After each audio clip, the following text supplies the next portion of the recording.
Hello beautiful people. I want to film outside today. I've been walking all around Sydney. I'm incredibly sweaty and thirsty, but I'm doing this. I wanted to share a few productivity hacks I've learned over the years. I'm not saying that I'm the most productive person on the planet, but here's one right out of the gate. Life is short. Mix pleasure with business. Hello, Leaf. So I wanted to film this little video today. Might as well do it here in the botanical garden. There are a few background noises. There are helicopters. There are bin chickens, ibises, and all sorts of other birds. But I think that adds.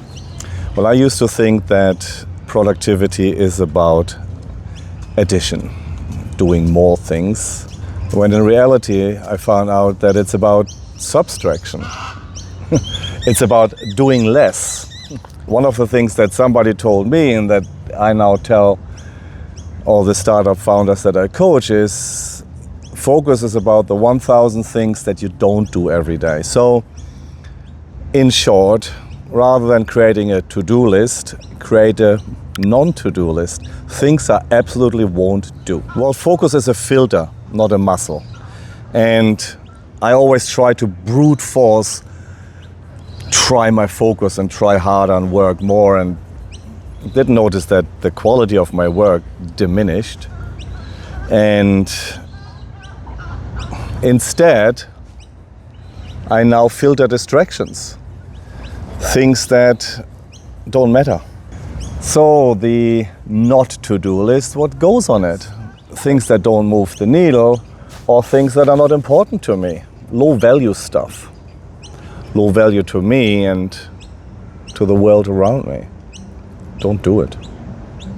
One thing I was totally unaware of as a young man was energy vampires, and I never really realized that some people totally drain my energy and other people lift me up. So I started to look for those signals, when you've met somebody or spent some time with somebody and afterwards you feel like, you want to just crash in bed or don't do anything.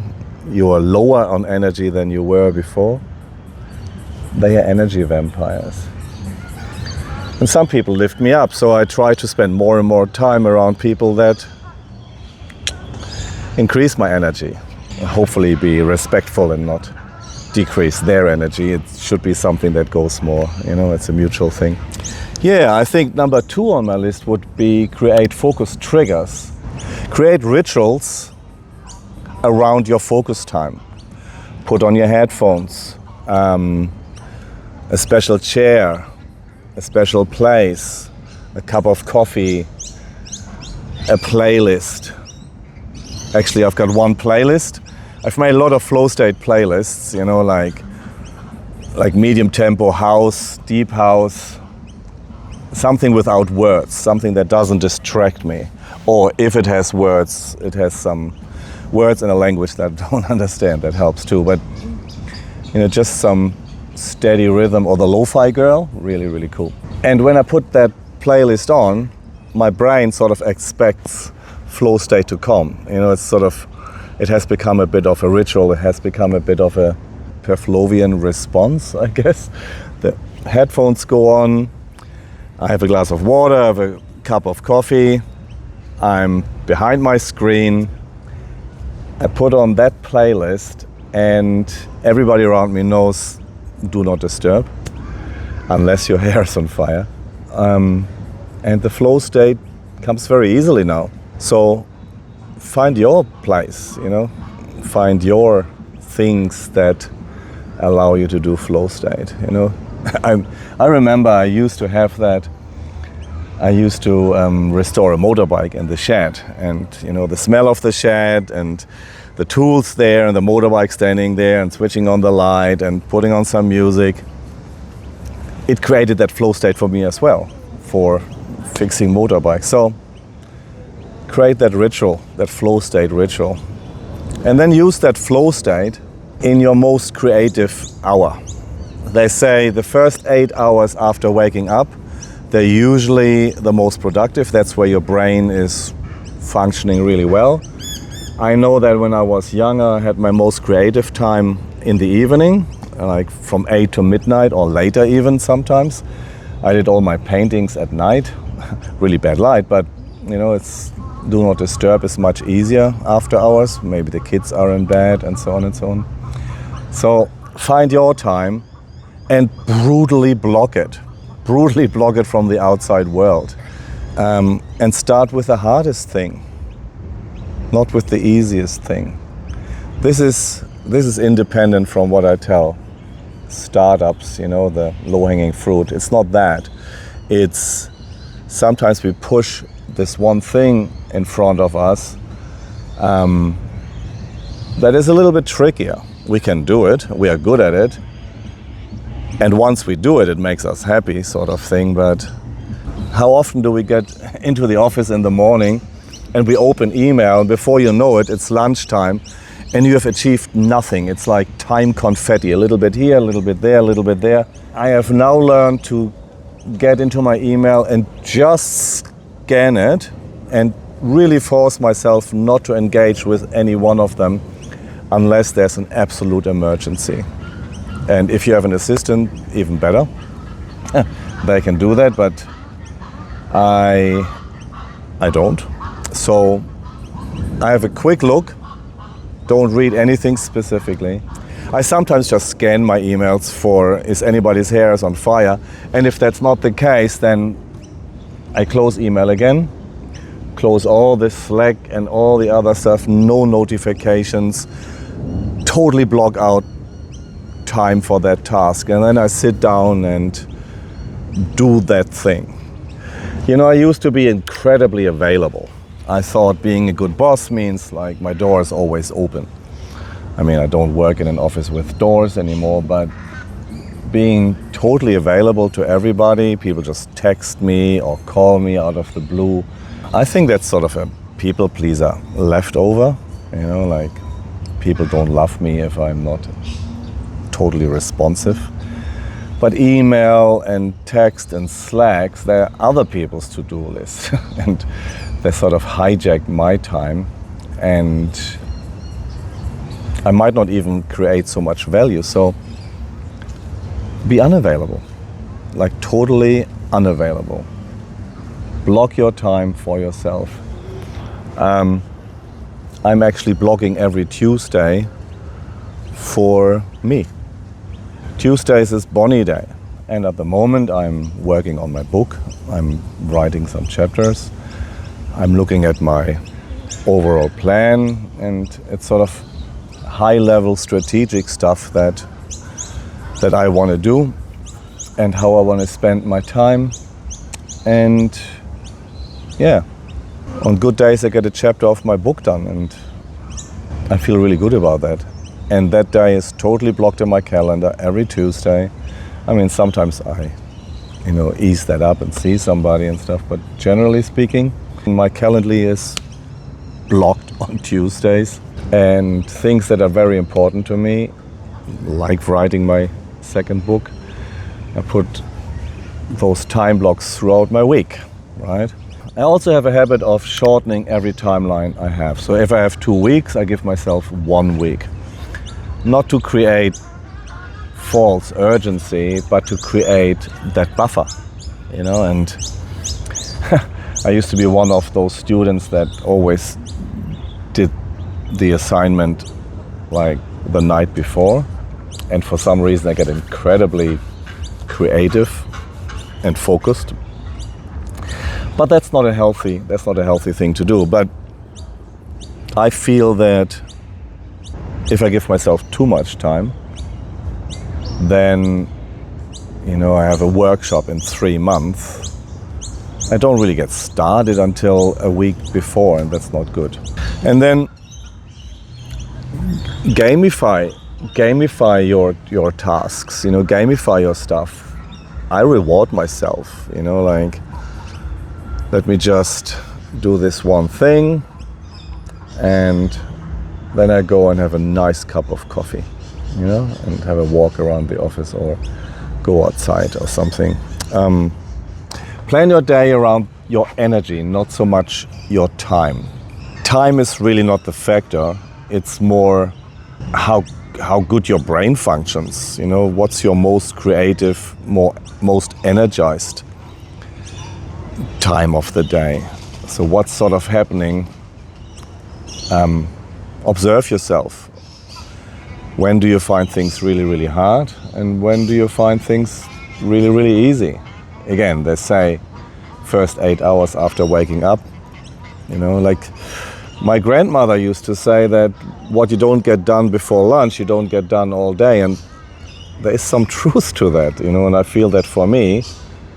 And then sometimes like very creative things like playing piano or painting a painting or, you know, writing a poem, they are late night things for me.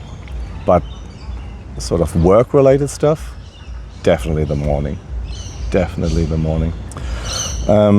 Create milestones, right? Create milestones for rewards.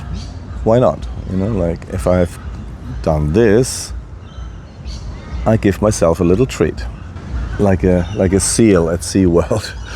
You know, if I do this trick well, I'm getting a reward, and our brain actually reacts to that, funnily enough. Another one is exhaust the body, tame the mind. So when our mind is really, really cluttered, go for a walk. Don't try harder and harder. It doesn't go anywhere. If you feel that you're pushing up more and more shit up a steeper and steeper hill, just stop. Just stop. Go for a walk. Go to the gym. Go for a swim.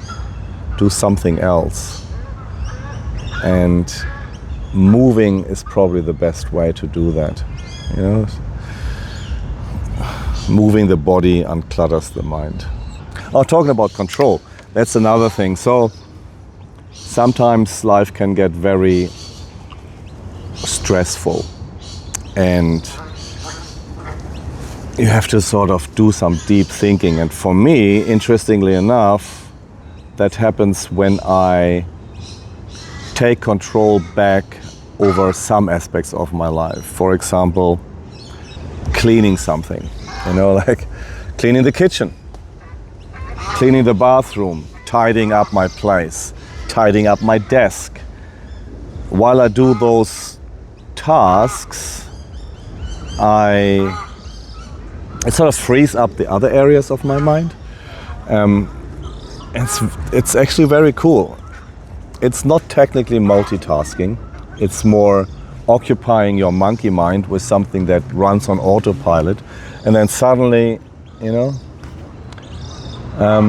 other things come in. Or you go for a walk, you know, with my team. We want to solve an issue or be creative or something.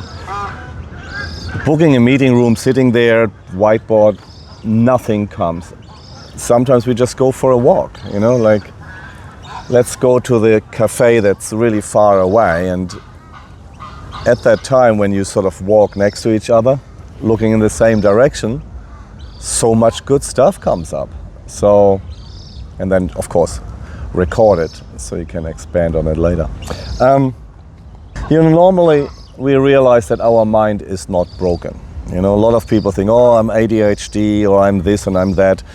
And yes, we're all on some spectrum, you know, but we can find things that help us personally, specifically, to get things done that are important to us. Again, find out what it is that's important to you and prioritize that, and then find ways to protect your energy, protect your focus, protect your attention, and protect your time. And that's incredibly important, and it's not rude, and people will still love you. And have that discussion with people that are close to you, and people that don't expect that, they're probably a little toxic, and you might want to consider spending less time with those people. I mean, one of the best things I've ever done is totally removing toxic people out of my life. If anybody gets into the toxic territory, I break up. I do that with clients, friends, anybody really, even my family, you know. So some people just don't deserve my time. They just don't deserve my energy, and they don't deserve my attention. They're literally putting the hand on the handbrake of me achieving what I want to achieve in this world. So, and I don't want to give that to them.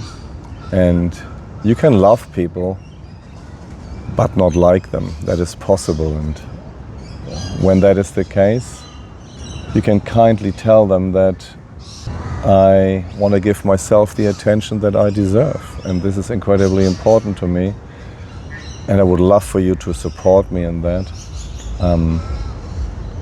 And accept that that is important to me.